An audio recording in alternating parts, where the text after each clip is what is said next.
Hello, I'm Alita Hill, an American Sign Language interpreter in the Teleperformance Specialized Services Group. For International Women's Day, we gathered some of our most remarkable clients and colleagues. We asked them to reflect on their own careers as well as any advice they would pass on to the next generation. Let's watch, listen, and enjoy. I have to say that even though, I've been in this business for more than 20 years, I have to say that last year, the Ukrainian crisis was really a turning point. I can, freely say my life. I could see how, people come together. I could see how it really affected us. And we have really seen, I think, we've realized for the first time that, these are not just, words. These people stand behind their words. I felt valued for the first time in the workplace when I was asked for my opinion. I was much younger and new, and they asked what I thought about some projects. So I was very happy about that, and I felt valued. When I started getting tasked with projects that had meaning and that were impactful to the organization, I felt like my leader not only trusted me, but empowered me to make the right decisions. I love the quote, failure is the price of ambition. And I guess genuinely I've learned more from failure and adversity than when things have been easy or we've faced no problems. So I think my key lesson would be, do things that make you feel uncomfortable, including new roles. I think empathy is a key to understanding the needs of, today's stakeholders. For me, I've learned that relationships based on influence and trust are more important than any title or salary you will have.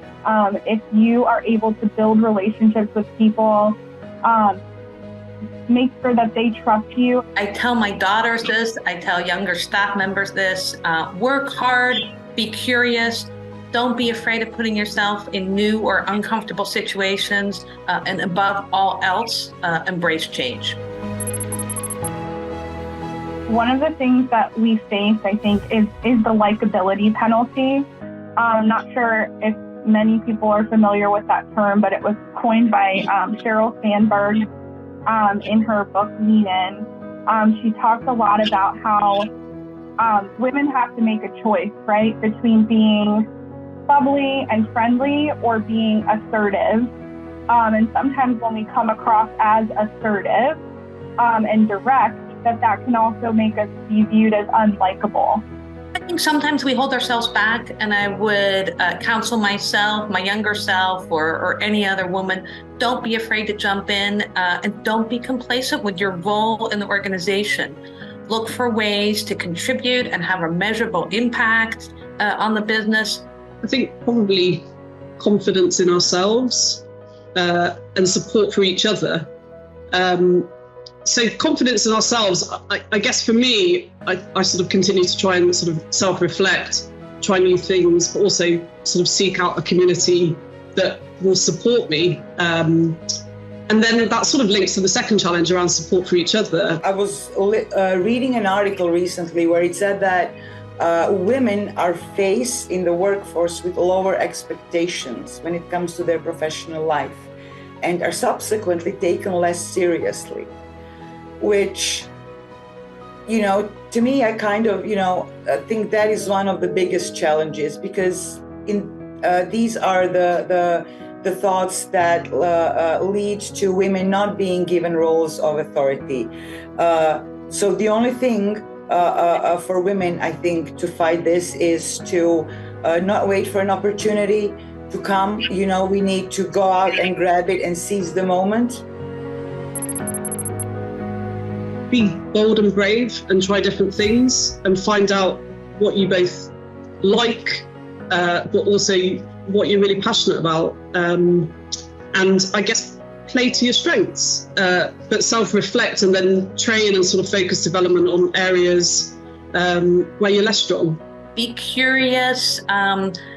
Don't just do things because you feel it's what's expected of you, or there's some expectation you're trying to meet. Be curious, follow. I know it sounds trite and maybe a bit overused these days, but follow your passion. Find out what really, really excites you, and then pursue that to the fullest extent. Tell anyone, not only women, but to follow their passion. If you follow what you really feel that you need to do, it could be difficult at the beginning, but little by little, everything will start working out for you. I heard a really great quote, and I want to share it, is if there's not a seat at the table for you, bring your own folding chair. So if you're feeling like you don't belong somewhere, but you want to be there to learn, like, go learn, like, put yourself in the room where it happens. I think it really comes down to one very simple word, and that's fair. You know, equity is fairness. It's impartiality. It's treating people the way you want to be treated.